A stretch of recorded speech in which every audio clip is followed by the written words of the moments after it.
संस्थाने विलिनीकरणात पटेलांची नीती स्वर्गीय सावरकर यांच्या आग्रहाप्रमाणेच होती. संस्थान विलिनीकरण ही भारताचे पोलादी पुरुष सरदार वल्लभभाई पटेल यांची दूरदृष्टी आणि कणखर धोरण होते, ज्याद्वारे त्यांनी अनेक संस्थानांना विलीन करून अखंड भारताची निर्मिती केली.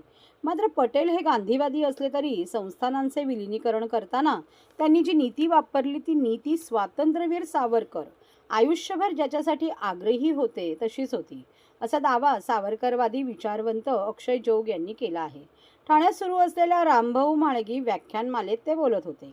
ठाण्यातील सरस्वती सेकंडरी स्कूलच्या पटांगणात आमदार संजय केळकर यांनी आयोजित केलेली 40वी रामभाऊ म्हाळगी स्मृती व्याख्यानमाला सुरू आहे. या व्याख्यानमालेत पोलादी पुरुष वल्लभभाई पटेल हे 5वे पुष्प सावरकरवादी विचारवंत अक्षय जोग यांनी गुंफले. या प्रसंगी व्यासपीठावर व्याख्यानमालेच्या या सत्राचे अध्यक्ष प्राचार्य नरेंद्र पाठक, सुहास जावडेकर आदी उपस्थित होते, तर निवेदन व्याख्यानमालेचे संस्थापक सदस्य विजय जोशी यांनी केले. अक्षय जोग यांनी अनेक संदर्भ पत्रके समोर ठेवूनच वल्लभभाई पटेल यांचा जीवनपट उलगडला. 31 ऑक्टोबर 1875 रोजी जन्मलेले पटेल भारताचे पोलादी पुरुष म्हणून ओळखले गेले. मुत्सद्देगिरी व प्रसंगी सैन्यबळ वापरून सरदार पटेलांनी संस्थाने भारतात विलीन केली. भारतात 565 संस्थाने होती. यातील काही संस्थाने खूपच छोटी होती. त्यांना शेजारच्या राज्यात विलीन होण्यास सांगण्यात आले होते. यातीलच मुंबई संस्थान संयुक्त महाराष्ट्रात विलीन झाले. विलिनीकरणाच्या कामात नेहरूसोबत गव्हर्नर व्हाईसरॉय माउंट बेटन हेही होते. त्यांच्या सहकार्यामुळेच पटेलांना विलिनीकरण करता आले.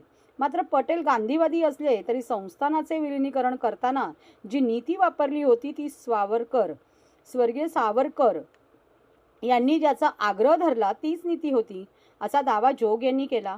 पाश्चात्य लेखनाच्या हवाल्याने गांधी, नेहरू आणि पटेल यांच्यातील संबंधाविषयी भाष्य करताना त्यांनी पटेल हे नंतर काहीसे हिंदुत्वाकडे झुकत चालले होते.